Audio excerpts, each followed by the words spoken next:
Hey everybody, so happy Sunday. For those of you who are having a good Sunday, for those of you who are not and who are suffering, still my heart and my words go out to you. And I am trying to raise as much awareness as possible. I'm trying to get as many people into mobilization and action mode so that they can do something in their way, in their own way, to help to bring some sort of resolution or some sort of a solution to this issue, because this is not something that we can just stand by and not do anything about.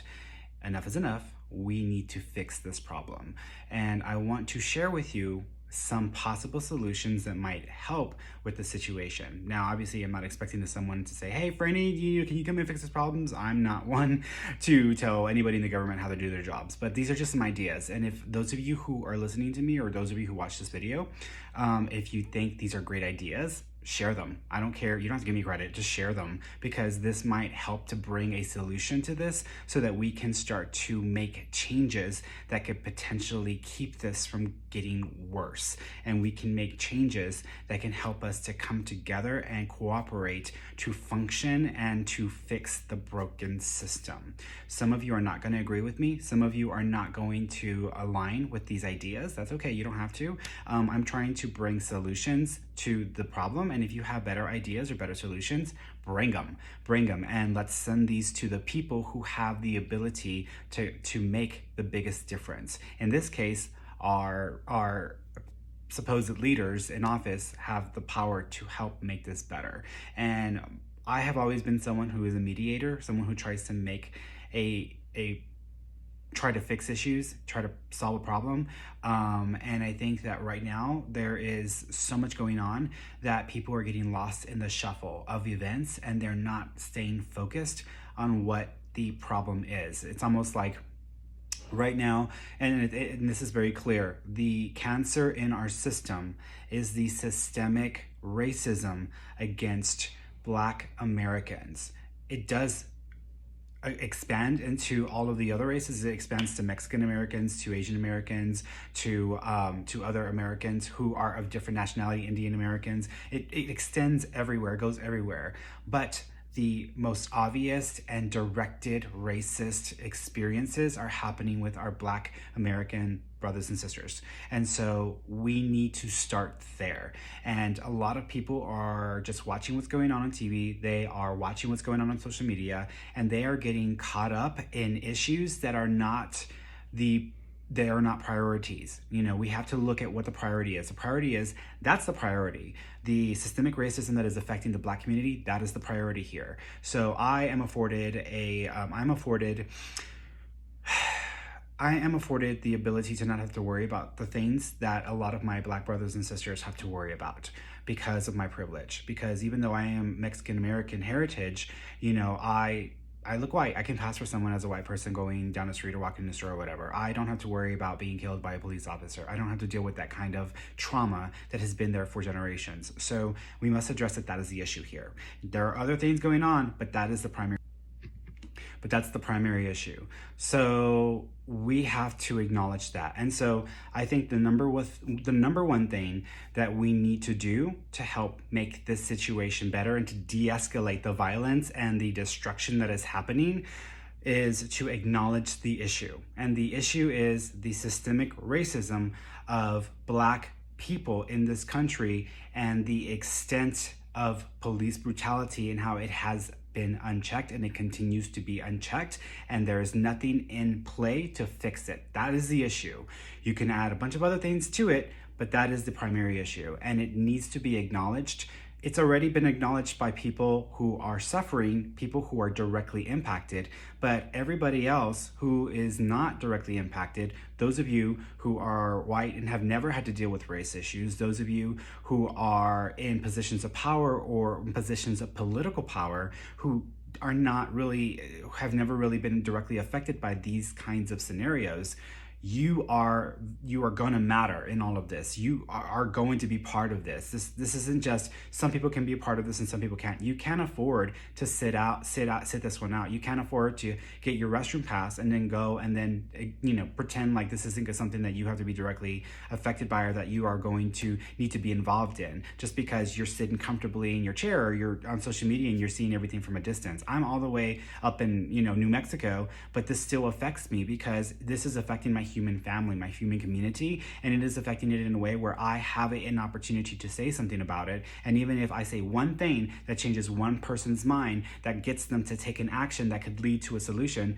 my job is done. That's what I'm here to do. So not everybody is going to react to this in the same way. Not everybody is going to even see that this is an issue. Not everybody is even going to acknowledge that this is an issue because they come from a different background. They come from a different mindset. They come from a different perspective, which is fine. No one is expecting you to understand or to even know what this is, but it still is the issue and you are going to be affected. And if you aren't affected today, the violence will continue and you will be affected tomorrow. And if you're not affected tomorrow, the violence will continue and so and so and so and so. Just imagine yourself. It's almost like living in a neighborhood where everything looks pretty, everyone's yards are manicured, whatever. But there's also houses in the neighborhood and their yards are not manicured because they can't afford someone to do their yard for them, or they can't afford the lawnmower to cut their grass, or they can't afford paint to paint their homes, or they can't even afford to insulate their walls. And so they're living in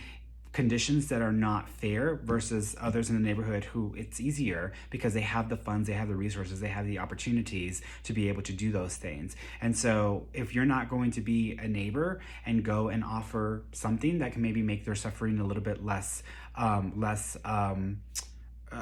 to lessen their suffering, then you are basically sitting back and watching this continue to diminish and to degrade. And at some point, people get frustrated and tired enough and angry enough that if you're putting signs out in your front yard that says, fix your yard, you useless piece of shit, at that point, do not be surprised that people get angry enough that they want to come and toilet paper your house or start throwing rocks at your windows or start lighting the shit on fire. And so this is going to create a cold type of thing. So you can't afford to sit this one out, y'all. I know some of you don't agree with what's going on. I don't agree with the violence. I don't agree with the aggressiveness of these situations, but I also don't agree with police brutality. I don't agree with, how this has been an issue for so long and nothing has been done. And if you are refusing to see that, but you are only choosing to see a percentage of what is happening at these protests with people who are inciting violence or who are creating destruction, both anomalies because some of these people are people from the protests who are angry enough that they're just going, postal. Then you've got other people who are not even part of the protest. They're part of these other smaller groups who want this to happen, want you to feel the way you're feeling right now and thinking that these people shouldn't be helped because look how they're being destructive or look how they're not being peaceful, So these smaller groups are going into these communities and into these protests and they're starting violence. They are starting to burn shit down. They are starting to do all these different things that are not connected at all to the actual protesters there. And the protesters are even speaking up on this. So you need to understand this is not a black and white issue. There's a whole lot of gray in all of this, and you're only seeing it as a black and white issue because of the privilege you are afforded. So it is not that simple, y'all. So you have to understand what is going on here. So this is how we fix this, right? These are some solutions. Acknowledge the problem. So people at the top, you need to acknowledge the problem. That means that Donald Trump, I'm sorry, my dear, but you're going to have to get your head out of your own ass and you're going to have to say, you know what, everybody? This is not okay. The way that black people have been treated and the way that this continues to be an issue with police brutality and the numbers that reflect and show and validate that is not okay. And because it is not okay, I'm going to make it my personal responsibility to make this better and to fix this issue. This is how I'm going to fix the issue. And then you get all of the leaders, you sit your ass down, you get your head out of your ass again, you sit down with the leaders who represent these communities and you start talking about solutions. That is a first step in the direction of wanting to cooperate and work with half of your country, because you have to acknowledge that these people who you have been so vehemently speaking against are also your children, because you are at the top of the totem pole. So you're going to have to take responsibility for this.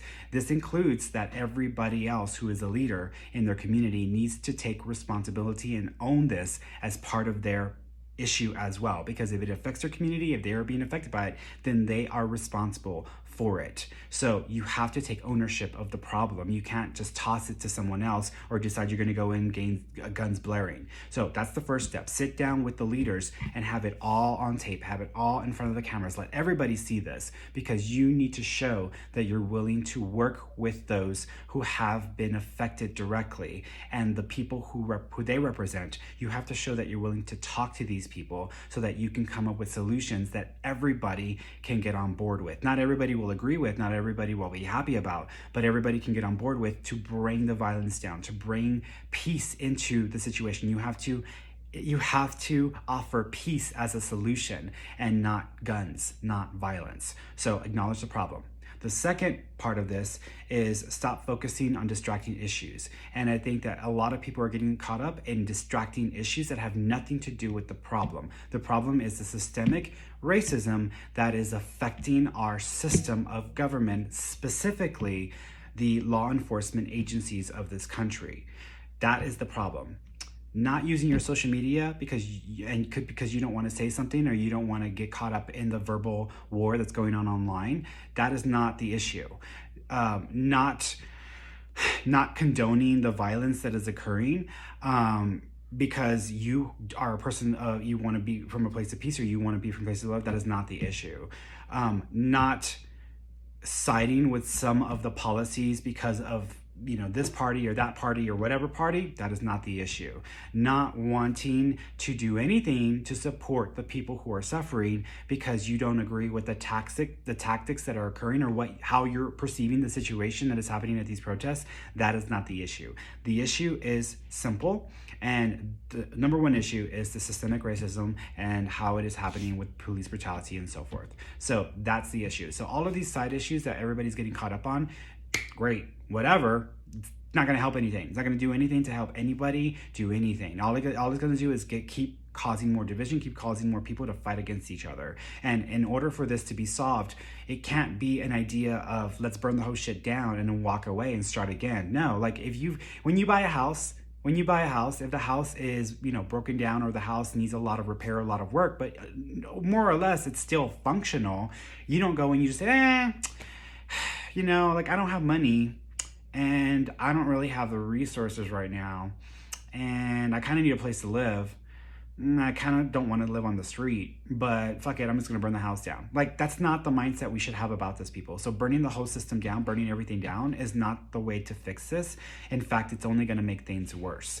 And I think that people are just tired and they're frustrated, and they feel like if they can just burn everything down, it'll purify the system, or to purify something. And unfortunately, that has never been a recipe for, guess who used to do that? A bunch of people back in the Middle Ages who used to pillage villages. Like all of those people. I used to play a game of Civilization, and all these, what are they? They're those guys with the big, there were all these like big muscular men with those big I look like bats or whatever.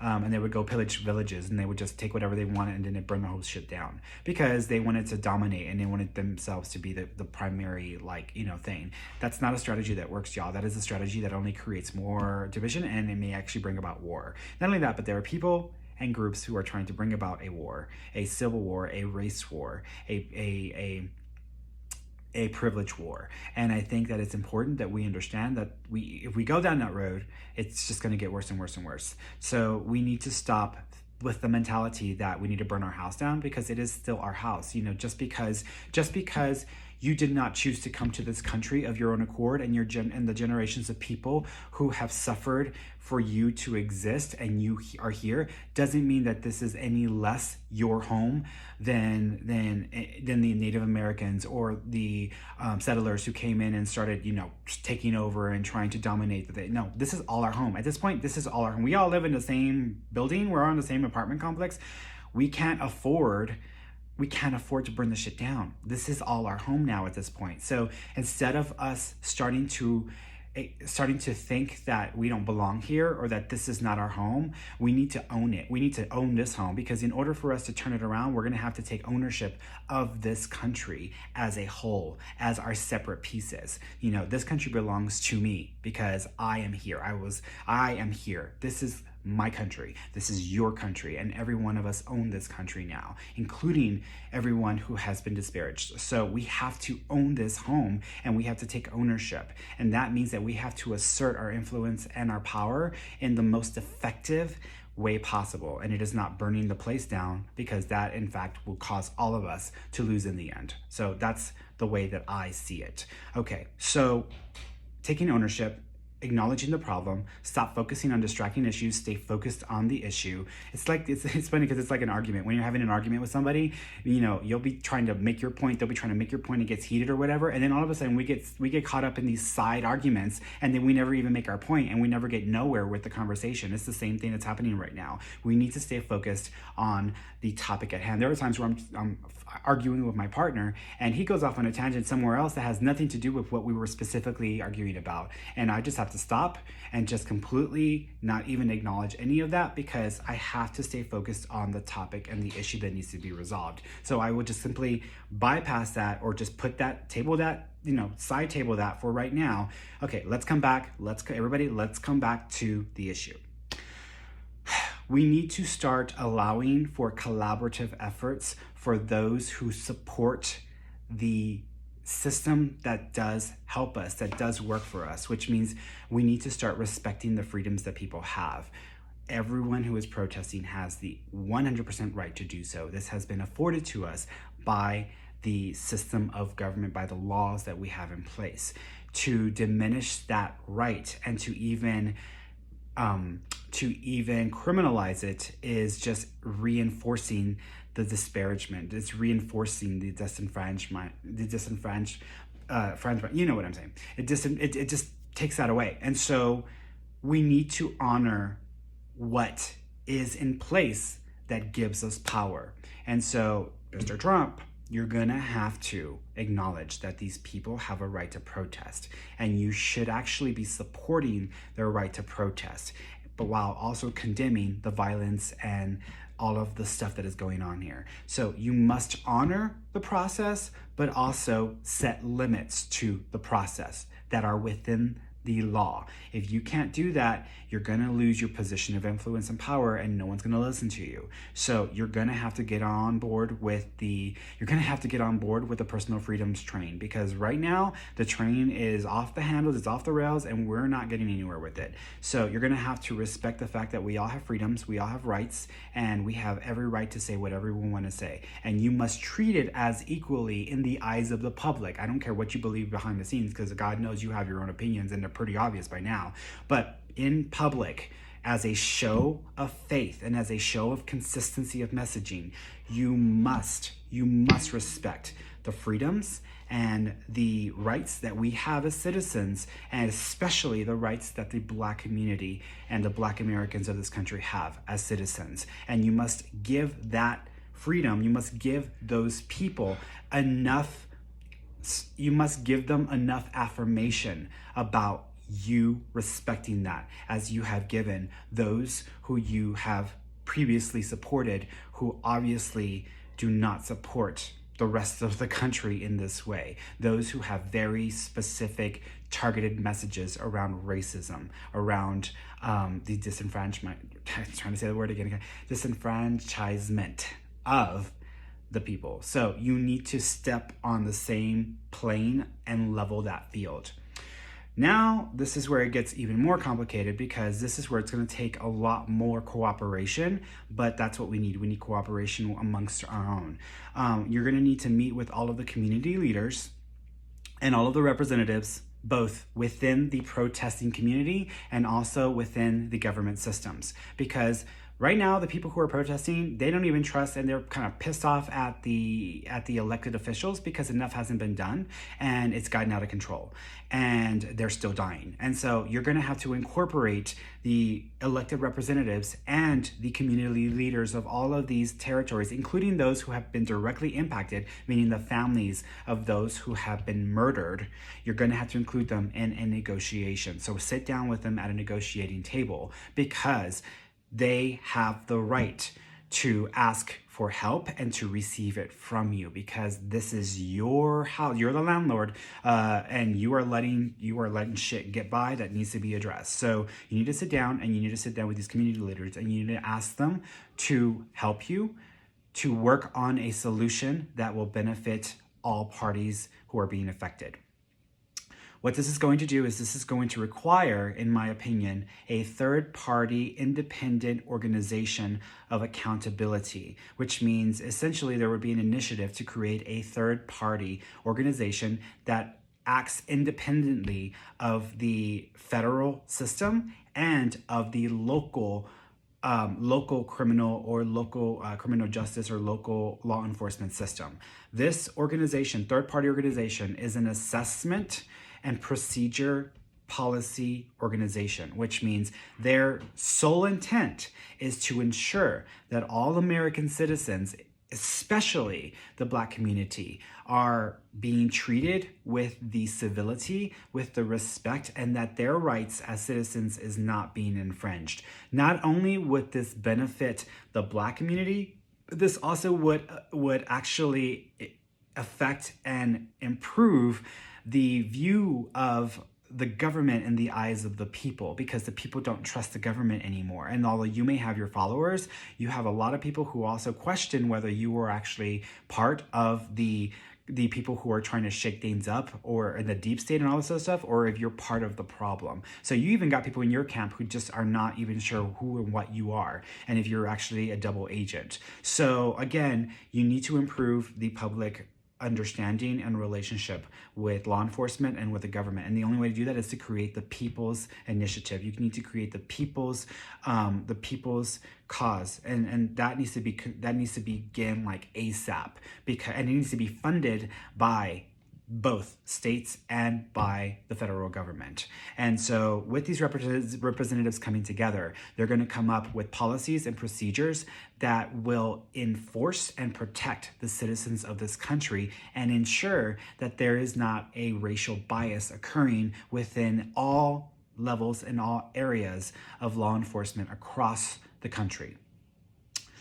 With that, there would also have, and this is going to require you to really get out, like take your head out of your ass, because you're going to have to ask for help from those who have the most sway, meaning you need to call Mr. Obama up and ask him to work with you on this, because you get Obama on board and you get maybe Oprah Winfrey on board, and maybe you get some of our, Beyonce, etc. You need to get with the strongest community leaders on the highest level and then on the lowest level, where they are in the trenches, they're out there protesting and they're out there part of the community. Get them on board, and you need to hold press conferences and public press conferences speaking about all of that you will be doing, and having these people work with you on this. Here's the thing. You do your part, we will do our part. If you don't do your part, the shit's gonna fall apart. And that's pretty much the messaging that you're sending out. I'm gonna do my part, but I need y'all to do your part. This is what we're gonna do. This will go a long way to start to get people to realize something is actually starting to happen, or something is being done, because they trust their community leaders. They don't trust you. They don't trust the government. And some of the political leaders who are part of the community, they don't trust them either, because nothing's been done for the last few decades. So coming up with this third-party organization, I think, is going to be something that may actually expand and turn into something that can help all of us feel that we can trust our government again, and that we can trust the country that we live in, and that we're not going to be put at risk for being killed or for being murdered, etc. With that being said, every single district or precinct or area or territory of our country has to have a liaison. This liaison does not report to the precincts or to the local ordinances or government or even the federal government. They specifically report to this third-party organization. And their job is to maintain these new policies and procedures that are going to affect, that are going to be supporting the focus of reducing this racial profiling, this racial inequality, this racial biased murdering and killing, etc. That's specifically their job. So they're going to hold every single one of these organizations locally accountable through this third-party organization. And if we go into communities where it's not predominantly Black and it's also predominantly Asian or Latino or Hispanic or whatever, then there needs to be also representatives that reflect that community as well, and get those community members on board with this as well, because they can be part of this. They're going to need to be part of this because this affects all of us and we're all in this together. So that starts there. So these liaisons will help to kind of control and hold accountability for those specific local precincts, etc. The next thing of it is every single police officer, every single police officer, every single law enforcement official has to go through a reassessment process. The reassessment process is going to do three things. It's going to, one, give them extensive training, de-escalation training actually. It's going to give them extensive de-escalation training so that they know how to de-escalate situations instead of escalating it to the point of death. Two, it's going to check the psychological stability of each individual to ensure that they can handle themselves in specific situations that are high stress and require fast reactions. The police officer that killed this gentleman was not fit for duty, and because of this, he continued to perpetuate the problem. So you're going to be able to figure out pretty quickly if someone is either racially biased or if they are psychologically stable and in a position where they can actually support the initiative instead of diminishing it and adding to the problem. The third part of it is that every police officer has to be consistently, meaning yearly, assessed, because people change and every year someone might be different depending on their circumstances and their personal experiences. So there has to be a yearly assessment of every single police officer so that if someone starts to go rogue or starts to become infiltrated or affected by a outside entity or organization that does not want to keep peace, then that's going to become pretty apparent and it's going to be pretty quickly. Not only that, but it will keep the system in check, okay? There also needs to be, and this is where affirmative action kicks in, because we probably need to institute an affirmative action policy that basically allots for a percentage of each local ordinance or each local precinct to reflect the racial makeup of that community. So if there's a 20% Black community in an area or a territory, then 20% of the people who work, at least 20% of the people who work in that local organization have to be of that racial profile. I know it's like, hiring people on race. Unfortunately, this is the only way this is going to work. And unfortunately, that's what it means. Someone is basically going to be hired because they are from that community. So it's not about hiring race. It's about hiring community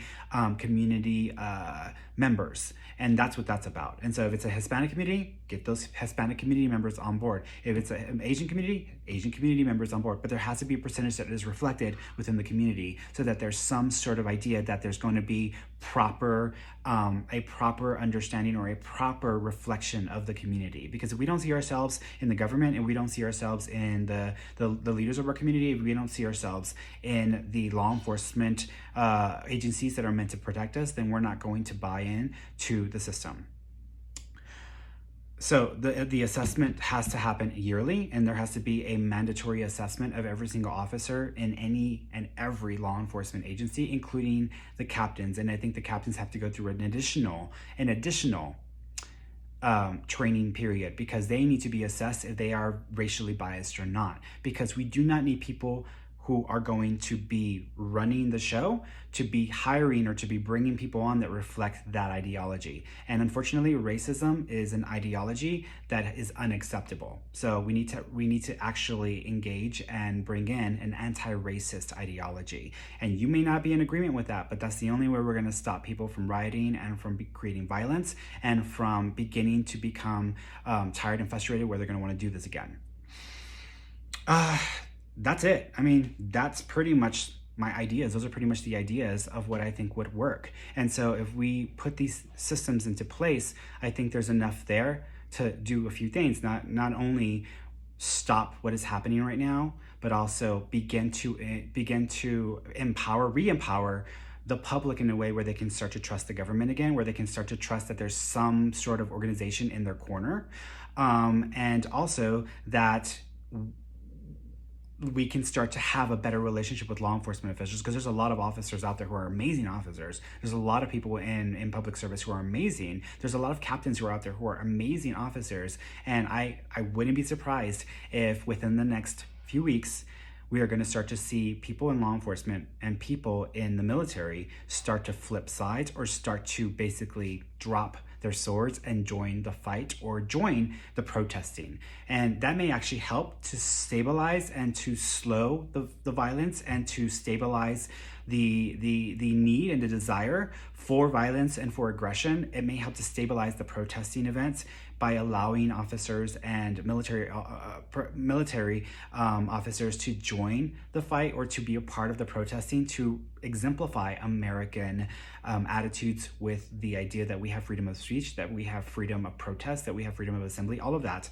That will help us to feel like, okay, cool, we're all in this together and we can do this together. So you need to give them permission to be able to join that side of it while these negotiations are happening. So that way we can start to join together as a people, feeling that we are one people instead of feeling like we're completely separate and we are unable and we're all sided against each other. Because I'm pretty sure, I feel that military officers and a lot more law enforcement officers are going to start to see themselves in the people that they are being asked to hurt, to kill, to diminish. And at some point, some of the people within our organizations are going to start to say, screw this, I'm done with this. I cannot do what you're asking me to do, Mr. President, because it goes against the ideals of American democracy, and it goes against the ideals of what our founding fathers set up with our Constitution and our rights and our civil liberties. So I am not going to follow along, and I'm not going to get on the gravy train. And I'm going to stand with everyone and make a statement that we have to do one as a people. We have to do this together, and that we need to support our system and to reflect democracy in ourselves properly and not go against ourselves and each other. So I have no doubt that that's going to start to happen as well, and we'll start to see more and more of it, especially when you start asking people to kill each other. Okay, I hope this helps somebody. If y'all thought this was a great way to get the word out or to some good ideas, spread the word. Start giving people an opportunity to start getting on the bandwagon, get in place with this. And I think that this might start to get some seeds planted somewhere so people can start to come together, and hopefully we can start bringing solutions to the table instead of being radicalized or even separated by our opinions or ideas or our reactions to things that do not really reflect the problem specifically. So we need to address the actual issue and start getting to work on solutions.